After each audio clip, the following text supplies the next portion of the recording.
G'day punters, welcome to the mailbag via Zoom because of COVID. Thankfully, Jonathan Walsh has still agreed to come on the show, despite there's no lunch involved. We might have to get some Uber Eats in with a little bit of whiskers there for our little Tomcat, little Dr. Evil. How are you, big fella? This is Lily Cat. She's a nice little girl, and you've scared her. You pushy cat. Oh. No, home office. Okay. There you go. She's all right. All right, boys. We're going to look at Caulfield, where the rail's in the true position, and we're racing on. Well, what are they going to call this? At the moment, it's a soft 7. The weather's really nice today in Melbourne. Hopefully, it stays nice tomorrow, so we can get out and play golf, which is all we can do. Jonathan is golf and fish. Play tennis as well, but I don't think the hamstrings would hold up the tennis anymore. Actually, I'm sure they wouldn't. How are you handling the new shutdown?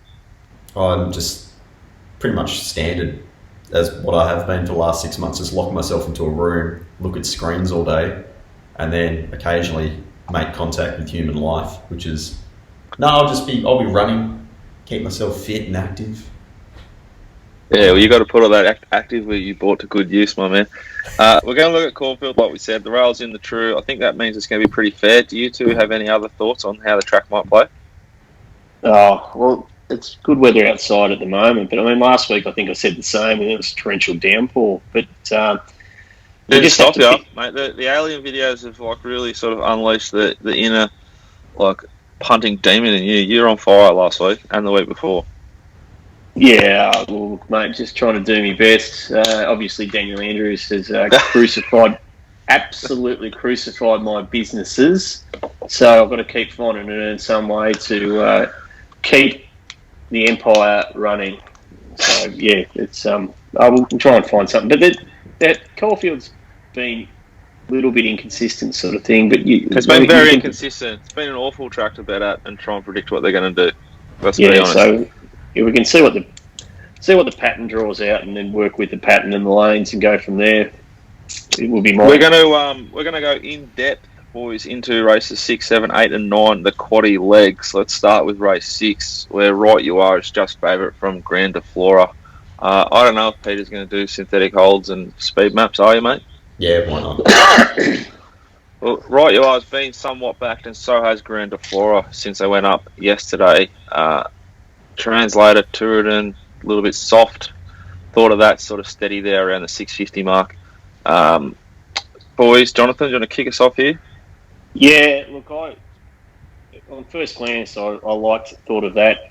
It won the Norman Robertson with the leg in the air, led all the way.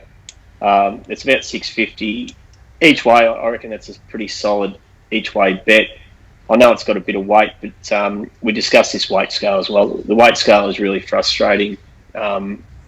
It's really frustrating. This COVID putting them up 2 kilos, I'm not in favour of it. I think it should have been left as is, sort of thing. But look, that's neither here nor there.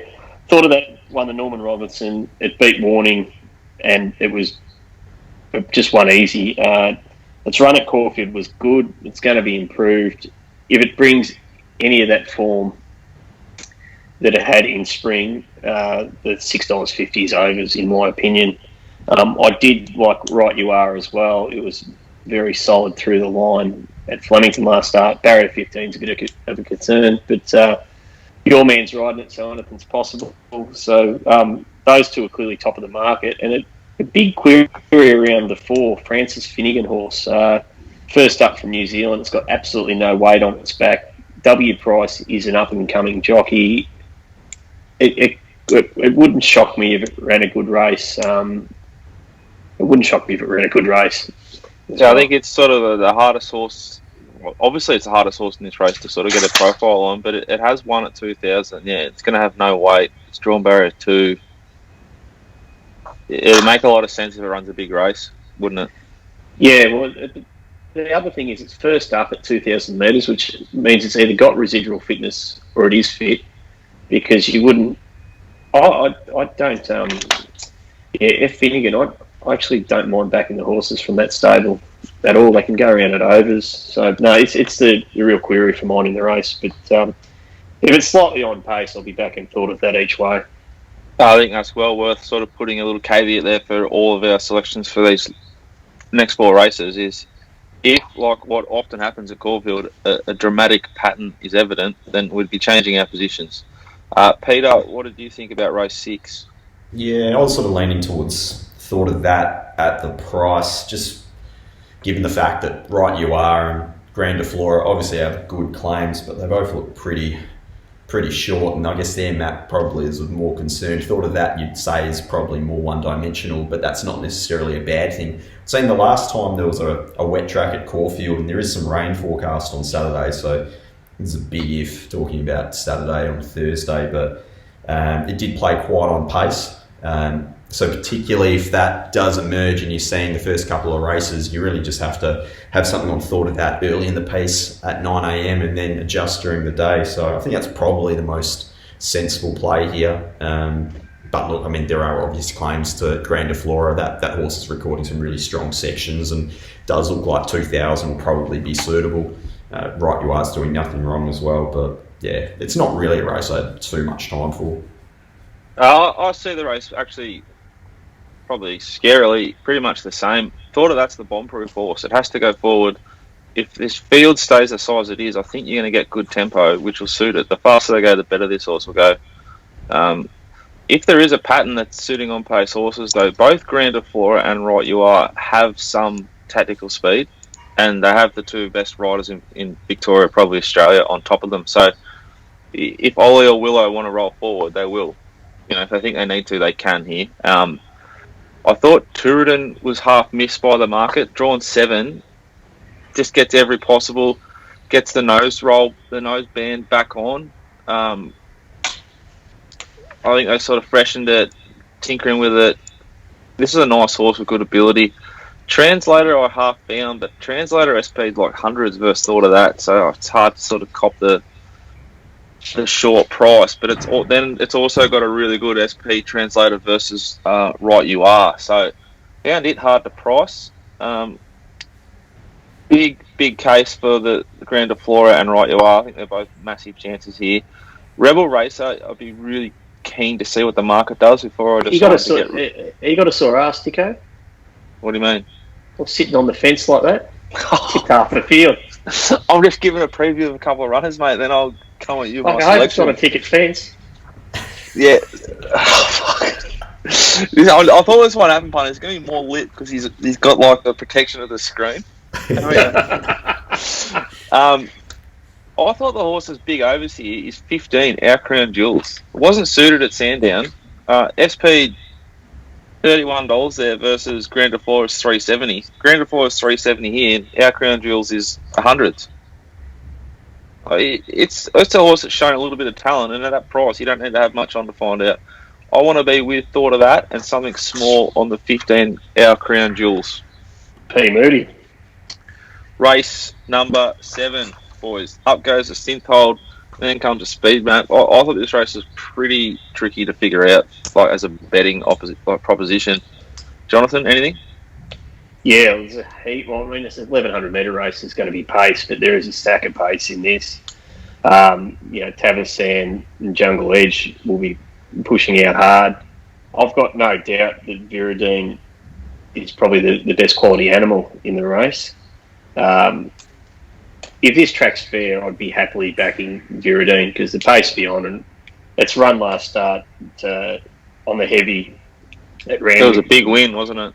It was solid in a reasonably, it was a well-credentialed field. Had 61 kilos. I'm not big with weights, but yeah, D. Oliver and 58.5. Yeah, Jungle Edge and Tavasan, Ashlaw, and then should put a bit of pace on. Barrier 2 is a little bit of a concern. You maybe want it drawn out a bit further, but Viridine should win, but it's no luxury. Viridine should win if the track's fair, but it's no luxury price-wise. Peter? Yeah, I thought Viridine's setup going into the last start at Randwick was better than the setup going into this race at Caulfield. So I wanted to just sort of angle around it if possible. I think if the rain obviously comes, you need to have something on Jungle Edge because that horse always finds a way in the wet and will put itself on speed. But really for me, again, caveat on the track being fair, but intuition was just enormous. First up at Flemington for Kurt Goldman. We have already seen that Lord Von Costa come out, similar sort of setup into last start, down to Flemington Straight. Intuition just recorded some fat splits on the way home and double figure quote, getting Dwayne Dunn jumping on board. Thought that was the way I'd probably play this race. Yeah, I thought it's pretty hard to ignore its last 200 metres there at Flemington. The form's good. I did think it was some value, and I also thought that Grey Shadow, if it keeps drifting, this horse is just like a track and trip specialist. It's won 4 from 5 over 1100 at Caulfield. Can't ignore that. This is a horse that just loves this setup.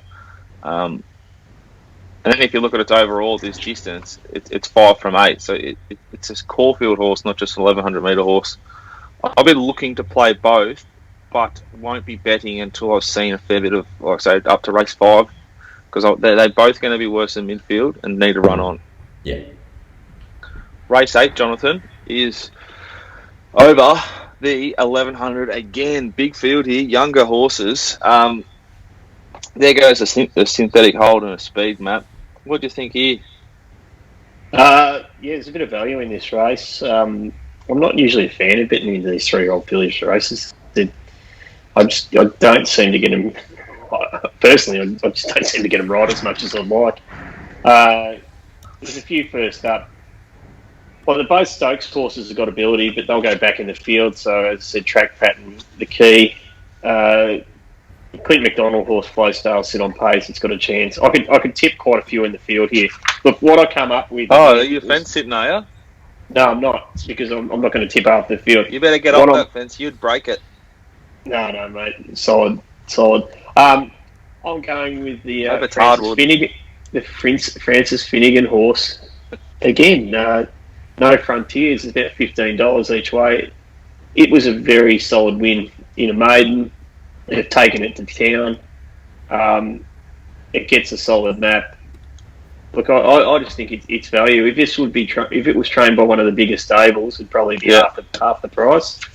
And Uncle Winsy's got one in too, Elderflower, which Will Price is on. Again, it was pretty good last start, wasn't it? Yeah, well, out of the 3 horses that pinged to the lead, it kept on the best. And it's a Tornado by an Exceed Excel. One of our man's a big fan of the Tornadoes, and Exceed and Excels usually go well in the wet. Like it ticks a couple of boxes. I'm happy to back Elderflower and No Frontiers, more so No Frontiers, and save Elderflower on a fair or something with a little bit of positive gearing to the leaders. They're Tornadoes, I think, Jonathan. But yeah, I call it a Tornado. Yeah, Tornado. He's a big man. He's a big fan. If they've shown any ability to make ground, I think that girl's a huge price and a big bet. It's down in grades, back to fillies. The only concern for me is the wide draw on the map. I think it's huge overs. Elderflower. I think you're right. Just the last start SP14s and was kind of like not that firm. So I sort of want to, with that yard, I'm happy to wait and see what the market wants to do. I'm happy taking 10s, 13s right now. That shows me there's a good amount of intent from the yard. They're a big betting joint. If this thing got out to 20s, then I'd probably save on it, but I wouldn't be looking to get much out of it. They're the 2 I like, though, that girl and Elderflower. I've got one here. Oh, I've got one. It's Marine Bell, the 9. D Dunn jumping on board. It's coming from some out wide sort of territory. Uchuka, after a freshen up, 1. Then went to the synthetic Ballarat last start, 1. D Dunn, gate 6. Should get itself into a lovely spot on pace. It's shown in that Uchuka race. They went very fast to the 600, very fast to the class. Overall figures are just plain, but I'm happy to suggest that the horse itself will be suited by the big field and the tempo on here. Getting currently $26.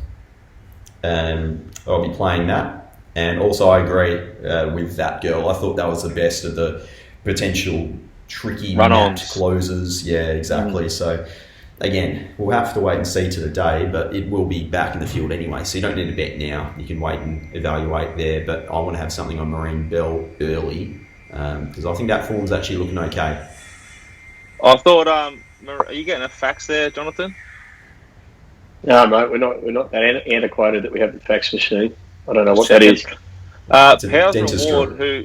who Marine Bell beat two back, was pretty plain there at Ballarat on maybe Tuesday or Monday. So that's the only knock there for me. I did look at that horse a bit. The next race is the last. It's the last leg of the Quaddie. The last race we're going to preview. It's race 9. It's over 1,700 metres, which is a prick of a trip when you're trying to read and preview races. But we're going to do our best, boys. Here's the synthetic hold, and up comes the speed map. Whew! I thought this was pretty tricky. Jonathan, Dr. Evil. Yeah, no, I'm backing. I'm happy to back one here, and I know you can never catch him, but I reckon he's a good trainer. And this horse has got good ability. It's a 4-year-old. M Walker I can find as well. Dogmatic hit the line nicely first up. Second up to 1,700. I think it's a good each way bet. They it just seems if the track's a bit leaderish, they all go mad in the last race. It just happens. And look, I think this will get a nice run out of barrier 3. Oh, hiccups, barrier 3. About $11. I'm happy to back Dogmatic each way. He's profitable. He's profitable at Caulfield. Old Richie Lanning, big chompers. Yeah, I gave Curra a little chance. It punched up the inside in that heptagon race.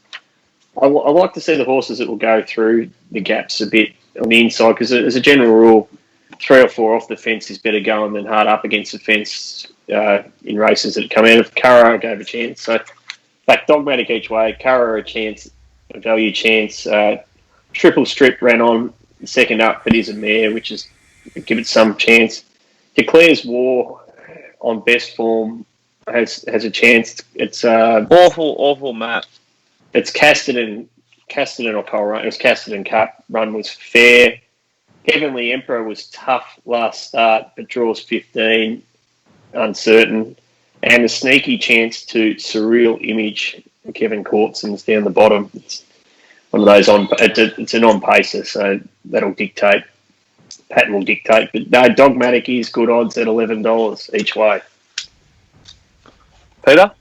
How well am I going? I've actually lined up with Walshy here. I found Dogmatic and Curra. I thought both weren't suited last start versus the day. Both look like they'll be suited stepping up to 1,700. Both seem to map pretty well. Happy to back both. Double figures, the pair of them. Yeah, not much more to add really. There was a few others that I could kind of find back in the field, but don't really like the price on a couple of them. Mate, there's some filthy noise coming through there. Yeah, it's an angle grinder next door, but they're also doing renovations on the lift. It's what happens when you live in a penthouse. Everything's getting ripped apart just to make it better and better. They're putting gold into the walls, I think. But anyway, I'll mute the mic and let you talk. I thought that... Well, I'm starting to question myself now, but I actually thought Dogmatic was bet here each way. It's a horse with not a stack of like speed, but a bit of speed, which I think is the perfect setup for the tripod and Walker. I want to see a bit more money for it because that's the sort of camp it is. And there's another horse I want to see money for, which is the number 9 Saloon de Chevelle for Lindsay, I think it is. This horse was given none first up. It was just a complete run around. There was a mad on pace day there at Caulfield.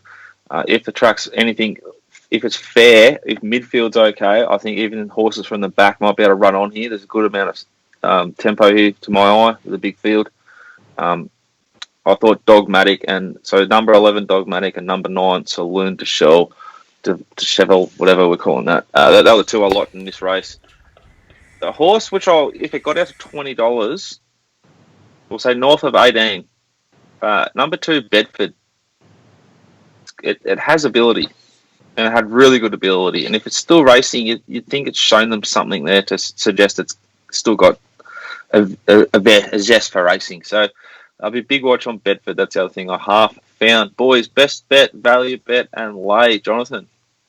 Look, I'm happy to...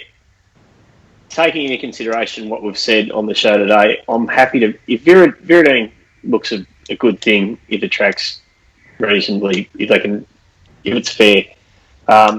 Value bet, or each way bet is dogmatic. Value bet is the is No Frontiers. I'd probably be happy to lay the bet at my peril. The Lindsay Smith horse Mystery Shot in race 5, barrier 10, top weight, had every possible chance last start. Yeah, it'd be the one I'd be putting in if I was allowed on course. Which we're not, and probably never will be. Peter, best value and lay. I've only got a value at Caulfield, Marine Bell, race 8. There's no markets up at Belmont. I've done all 9 races, but still waiting for any sort of prices. So stay tuned. Click the link below. My best is race 2, number 1, all over Bossa Nova. It's $9, $9.50 at the moment. You can back it each way if you want. I'll just be going on the win. It gets the blinkers on first times, down in grade. The form's good. I think this horse could explode here and be suited by the way it races here. My value can be race 6, number 15, Our Crown Jewels. You can get $100 right now. I don't think it could start much bigger, and it could well start 50s. I tipped Karina last week as value on the show, and I didn't back it. I didn't send it as a bet. I did back it. I wasn't sure what the market would do, and it hemorrhaged, started $20. So it's the same sort of thinking here. I just think this is a wrong price in a race where the 2 favourites are a little bit vulnerable because of the map. The horse I am keen to lay is, I don't know yet. Give me a second. You can just click the link below. Well, how's the Felon favourite in race 1? Yeah, the Felon can go in race 1.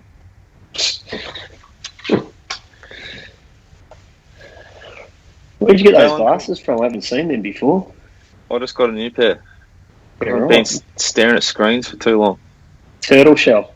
Tortoise shell. I'll give you a couple of like soft lays through the day. The favourite in race 1, I don't think it'll start favourite. Reflectivity in race 4, I don't think it'll start $5.50. I think it'll start closer to $8. It's not a first up horse. It's never raced at Caulfield, and I don't think it's overly suited at 1400 metres. In race 5, I think anything could happen. The market's going to go all over the place there. Don't think Viridine gets much shorter. And fascinated what they do with number 4 in race 8. Bless her. Don't know what they'll do. This is a horse that's sort of lightly racing on the out. Big watch hit. Anyway, that's been us. My best in race 2. You got the other boys' best. Hope you enjoyed the show. Give us some feedback. Tell us how we could tinker the show and make it a little bit sharper. We are looking to sort of try a few things over the next couple of weeks to keep ourselves a little bit interested, because it's a bit dull just sitting here in the coffin again and again and again. Obviously, it's not ideal using where we're all in lockdown, but we might have 6 weeks of this, but after the 6 weeks, there might be ample opportunities to amp this up a bit, Dicko. Yeah. And in the meantime, we just keep tinkering and perfecting our little angles to get our form spot on, so that when we get back on course and can get some eyes on ponies, we're airborne. Absolutely airborne. Right. And we just pray to the gods at .com. Just maybe show us a couple of ponies before they race, because I'm going to try and watch them this weekend. Please.